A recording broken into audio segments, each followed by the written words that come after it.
3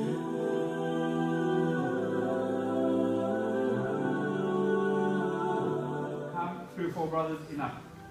Usually if I can't get anyone, me and another brother, we can just do this ourselves. But all it is, when you're lifting the body up, sometimes it's a bit weighty, then I have to get other brothers to lift, put it into the coffin, lift, to put onto the coffin table, and that's the hardest part.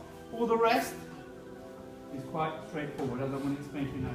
It is sunnah to do it one by individually, of course. Yeah, but for those, especially the new Muslims who are not able to pronounce it, can we recite together? Yeah. Assalamu alaikum. Important dua. No other dua that you should say except this, inshallah. 5 different grave sections here. Okay, first one is fetus. When a child is up to 17 weeks in the mother's stomach and they pass away. Okay, then it is stillborn section from 17 weeks on to 42 weeks, which is the full pregnancy of a woman. Then you got the section of stillborn, which is from 0 to 2 years old. Okay. Then you got the full section, which is 12 years old. Sorry, from 2 years old to 12 years old, and from beyond that is from 12 years old as an adult. Just let these people come through, please. From 12 years old to 113 at this graveside. Okay. So an adult is now from 12 years onwards. So 5 different sections. Okay, this is from 17 weeks and under. Okay, the grave is dug here.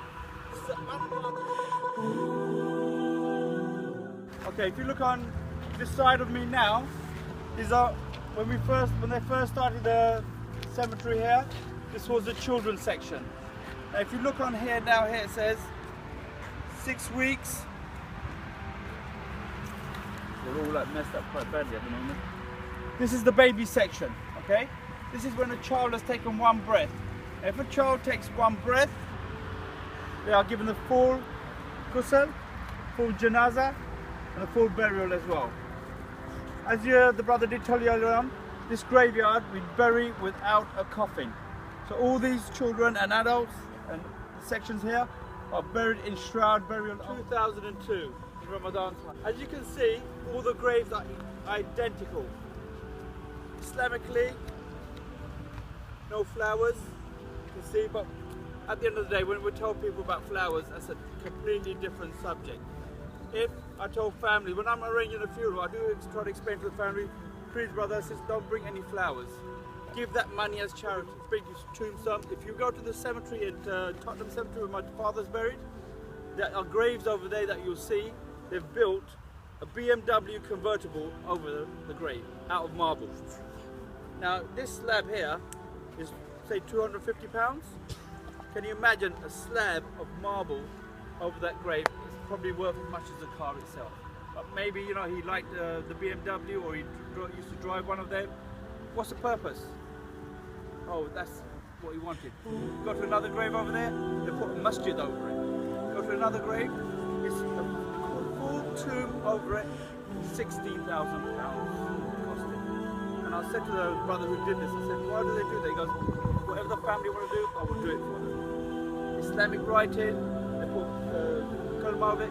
Islamically, you're not supposed to do anything over the headstone on there. Because what happens is there's birds coming along here. There's foxes, there's cats, whatever. If anything urinates over that. Okay, what happens? The brother just asked me just now, do you do the burial here and the janazah here? Burial, obviously, yes, sorry. Do you do the janazah here or do you go to the masjid? It depends on the family. When I organize a funeral, I ask the family what they want to do. I give them option 1, option 2, to make it easy for the family. Whatever they want to do, I'll do exactly what they want to do. Because at the end of the day, this moment in their time is their hardest time. Okay? All I say to you, get me the paperwork, I'll give you the options, whatever you want to do. You want to go to the masjid? When I'm dealing with families from your side of the woods, Whitechapel, they say, brother, take me to East London Masjid.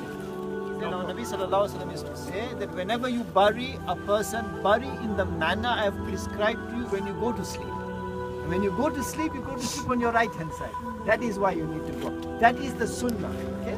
So that's why the entire body needs to go in a manner that it faces Qibla. And then you can see how the wood is. Okay, once they've laid the body down,